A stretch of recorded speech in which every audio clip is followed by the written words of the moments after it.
ഭജനം ഭജനം എന്ന് പറഞ്ഞ കാർത്തിയാനിയമ്മ എപ്പോഴും ഓരോരോ അമ്പലത്തിലേക്ക് പറഞ്ഞയച്ചിട്ട് അവസാനം അതിന്റെ തലയ്ക്ക് വല്ല നൊസും വരുമോ എന്നാണ് എന്റെ പേടി. ആർക്കും ഒരു ചുക്കും വരില്ല. പിന്നെ കാർത്തിയായനിയമ്മ രാവുണ്ണി നായരെ ഭജിച്ച് തെക്കേപ്പാട്ട് തന്നെ കൂടിയാൽ നമ്മുടെ കളികളും എല്ലാം നടക്കുമോ?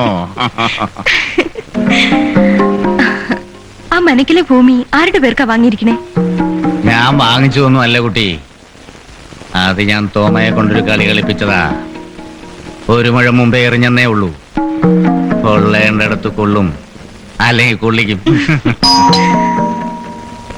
ആരാ നോക്കിട്ട് വാ.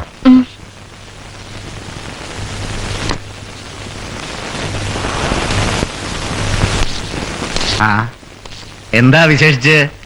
അമ്പല കമ്മിറ്റി മുഴുവനുണ്ടല്ലോ. അമ്പലത്തിലെ വിശേഷങ്ങളൊക്കെ അറിയുന്നുണ്ടല്ലോ. ചോദിക്കാനും പറയാനും ആരുമില്ല. ഇത് എന്നെ സ്ഥിതി. ഒരു പ്രശ്നം വെച്ച് നോക്കിയാലോ? തെക്കേപ്പാട്ട് തറവാടിന് ഒരർത്ഥത്തിൽ പരദേവതാ സ്ഥാനമാണ് ഈ അമ്പലത്തിന്. അതുകൊണ്ട് പ്രശ്നം വെക്കുകയാണെങ്കിൽ അഷ്ടമംഗല്യ പ്രശ്നം തന്നെ വേണം. അതിനൊക്കെ വലിയ പണച്ചെലവാവില്ലേ? പരിഭ്രമിക്കണ്ട, ചെലവ് ഞാൻ വഹിച്ചോളാം.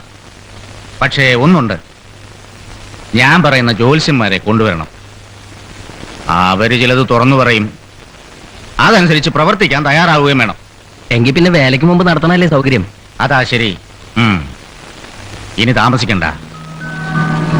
അഷ്ടമംഗല്യ പ്രശ്നം നടത്തിയാൽ ഇപ്പോ ദേവന്മാരായി ഞെളിഞ്ഞു നടക്കുന്ന പലരുടെയും മൂടുപട മൂർന്നു വീഴും. അമ്പലത്തിലേക്ക് പൊക്കോളൂ, ഞാനിതാ വന്നു. ശരി.